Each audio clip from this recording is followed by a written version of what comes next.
ในวันที่30 กันยายน 2025คณะกรรมการฮอมือลาวจีนกรมคุ้มครองวิสาหกิจการเงินพร้อมทางบริษัททางรถไฟลาวจีนได้ร่วมกันจัดกองประชุมวิทยาศาสตร์ในหัวข้อการพัฒนาเส้นทางรถไฟลาวจีนแบบมีส่วนร่วมของภาครัฐโดยการเข้าร่วมของท่านนางแสงเดือนไสยศรรองประธานผู้ประจำการทางเป็นหัวหน้าของการคณะกรรมการฮอมือลาวจีนท่านไพฑูรย์เทียงละไมหัวหน้ากรมคุ้มครองวิสาหกิจการเงินท่านดาวจินดาศรีหาราชรองผู้อำนวยการรัฐวิสาหกิจทางรถไฟลาวจีนมีบรรดาห้องหัวหน้ากรมห้องหัวหน้าห้องการแผนกการเกี่ยวข้องทั้ง3ภาคส่วนเข้าร่วม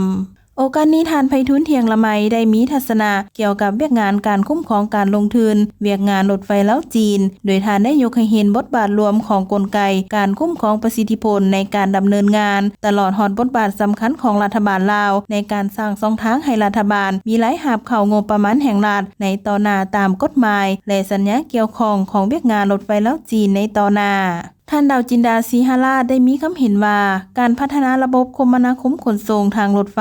ถือเป็นการยกระดับโครงสร้างพื้นฐานซึ่งเป็นหน้าเวียกสำคัญและจำเป็นที่สุดเพื่อเชื่อมโยงเส้นทางมาฮอดปัจจุบันสามารถรับใช้บริการขนส่งโดยสารได้หลายกว่า14ล้านเทื่อคนและขนส่งสินค้าได้หลายกว่า16ล้านตนบริษัททางรถไฟลาวจีนก็ยังให้ความสำคัญสูงต่อความปลอดภัยของการเดินทางโดยรถไฟโดยเฉพาะยามมีพายุเข้าก็จะหยุดการเดินรถชั่วคราวในช่วงมีพายุฝนและอื่นๆเพื่อรับประกันด้านความปลอดภัยของประชาชนและผู้ประกอบการพร้อมนี้บริษัททางรถไฟลาวจีนพร้อมดำเนินการขยายตารางทางรถไฟเพื่อเชื่อมจอดเส้นทางขนส่งสินค้าและโดยสารกับบรรดาแขวงของสปป.ลาวเพื่อเพิ่มขีดความสามารถเพิ่มอัตราปริมาณสินค้าในการนำเข้าและส่งออกในต่อหน้า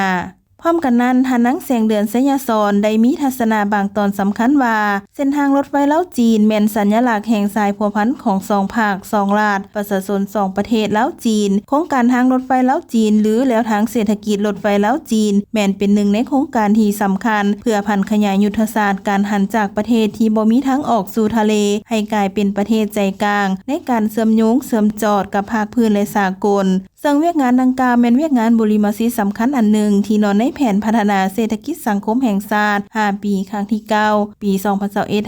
2021-2025 และขอบการหัวมือพัฒนาแล้วทั้งเศรษฐกิจลาวจีนปี 2019-2030 ขอบการหัวมือดังกล่าวได้ถูกลงนามร่วมกันของ2ประเทศลาวจีนในครั้งวันที่30 เมษายน 2019 และในวันที่3-6 กันยายน